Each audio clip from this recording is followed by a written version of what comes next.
Bonjour à toutes et à tous. Donc, pour présenter cette conférence et Daniel Fethendler, je dirais tout d'abord que ce 5e séminaire de la FAP s'inscrit, donc consacré au théâtre-récit, pour une dialectique de l'accompagnement en action, théâtre et récit de vie.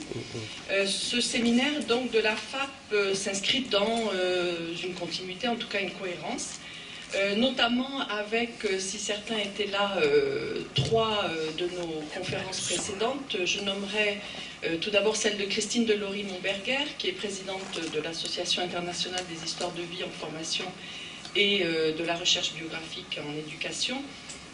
Christine Delory, pour ceux qui étaient là au moment du lancement de la revue Le sujet dans la cité, n'a pas pu être là aujourd'hui avec nous, mais elle le regrette et elle connaît bien les travaux de Daniel Fethendler, qui lui aussi est membre d'ailleurs de l'ACIVIF, Association internationale des histoires de vie en formation. Lorsque Christine Delory est venue présenter la revue Le sujet dans la cité, la revue était en train de naître, donc Jean Ferreux nous a fait l'amitié de venir présenter un certain nombre d'ouvrages des éditions Théraèdre.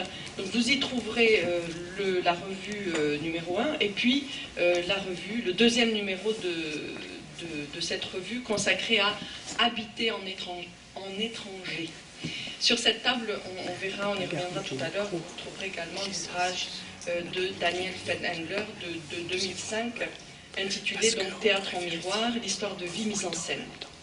Donc cohérence, on le voit pour le moment pas sur... Je ne suis pas entrée sur les contenus, donc on n'est pas sur des cohérences thématiques, mais on voit bien déjà qu'on est sur des réseaux quand même. Hein. Alors,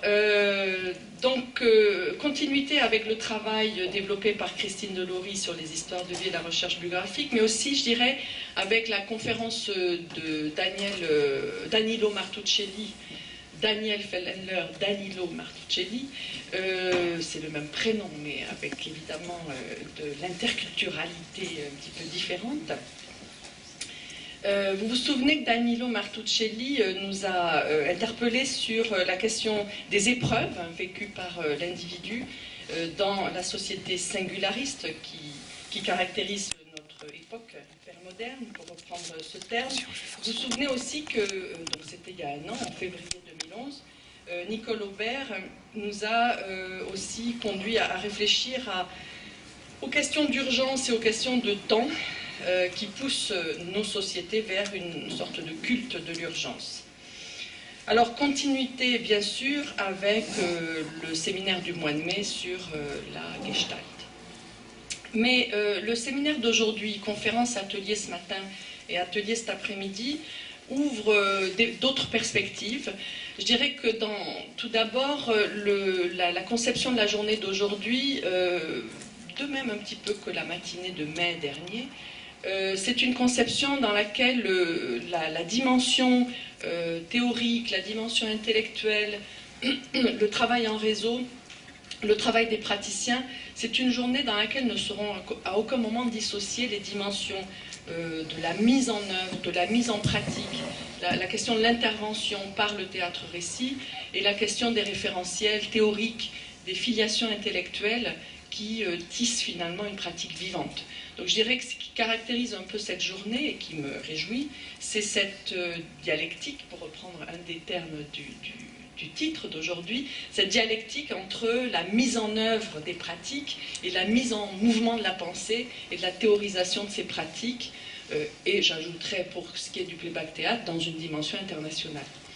Donc Daniel nous invite à ce voyage-là entre la mise en mouvement pratique, la mise en mouvement des idées, l'histoire des idées, puisqu'il va nous inviter à un voyage dans le temps, une perspective historique. On va remonter un peu aux origines du théâtre-récit, on va découvrir les membres fondateurs de ce qui a été caractérisé lors du congrès de 2011, qui a été donc un grand événement à Francfort là, il y a 2 mois, ce qui a été caractérisé comme un mouvement, hein, nous disais-tu, lorsque nous préparions ce travail ensemble. Donc un mouvement et pas seulement une pratique. Le thème du congrès, tu y reviendras, je le cite parce qu'il va dans le sens de ce que je développais tout à l'heure. Dialogue social dans un monde en rupture, c'était donc la thématique choisie par l'association internationale qui a co-organisé cet événement. Donc un voyage dans l'histoire de la vie professionnelle des figures fondatrices de ce mouvement, Jonathan Fox et Moreno entre autres, dans ta propre histoire, puisque ton histoire professionnelle est largement construite dans ce mouvement du théâtre playback. Et puis voyage dans l'espace, bien sûr, puisque Daniel est franco-allemand, il arrive de Francfort, et les figures que l'on va croiser dans l'histoire de ce théâtre playback sont des figures nomades, et leurs références sont des références en rhizome. Donc il y a vraiment on est au cœur d'une espèce de vie intellectuelle, interculturelle et plurielle et pluriréférentielle, des concepts forgés au carrefour des langues et des cultures, des États-Unis, de l'Allemagne, de la France. Tu y reviendras au cours de la matinée et on s'interrogera ensemble sur une question quand même qui nous intrigue beaucoup, qui est pourquoi cette pratique, ce mouvement est si peu développé en France. Qu'est-ce qui fait qu'en France, ces choses-là ne sont pas venues se sédimenter voilà, c'est une vraie question sur laquelle on bute un peu, donc on attend de la salle aussi des éléments de réponse à cette question. En tout cas, cela pour souligner que Daniel Fellender est peut-être le seul francophone à pouvoir nous parler du théâtre playback aujourd'hui en France. Tu diras si... Oui, je pense que oui. Voilà, alors voilà. Pour finir, quelques mots-clés pour situer un petit peu aussi ton intervention en relation avec les dynamiques d'accompagnement, les outils de l'accompagnement. Peut-être un mot-clé qui est le mot représentation, bien sûr, qui va être travaillé tout au long de l'après-midi, de la matinée et de la journée. Le terme, évidemment, vie, récit de vie, et puis le terme miroir, qui est au cœur de cette pratique. Alors Daniel, il est donc maître de conférence à l'université Goethe de Francfort, sur le Main. Il est cofondateur de la compagnie de théâtre Spiegelbühne Frankfurt depuis 1993. Et il a, depuis plusieurs années, donc, multiplié les interventions publiques avec cette compagnie de théâtre. Il est membre fondateur de l'Association des réseaux germanophones de théâtre et récit de vie, mais de l'école qui forme à ces pratiques en Allemagne, en Autriche et en Suisse. Et il a donc été un membre actif dans l'organisation du congrès mondial dont je parlais tout à l'heure. Il a beaucoup enseigné dans le cadre de l'université Francfort, où il a introduit donc la dramaturgie relationnelle, où il a énormément travaillé à l'articulation de dramaturgie, pédagogie active.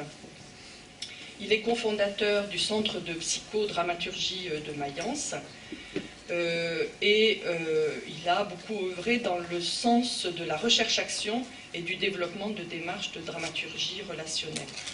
Je citerai quelques articles auxquels on peut accéder en ligne. Mise en scène de récits biographiques, reliance et médiation transculturelle, suite au colloque de l'ARIC en 2010. Médiation sociale et théâtre-récit, dans un ouvrage dirigé par Christine Delory. La vie mise en scène, théâtre et récit, dans un ouvrage que j'ai dirigé en 2006 et qui est publié au Français dans le monde, recherche et application, sous le titre Biographie langagière et apprentissage plurilingue, ouvrage qui n'est plus disponible puisque tout a été vendu.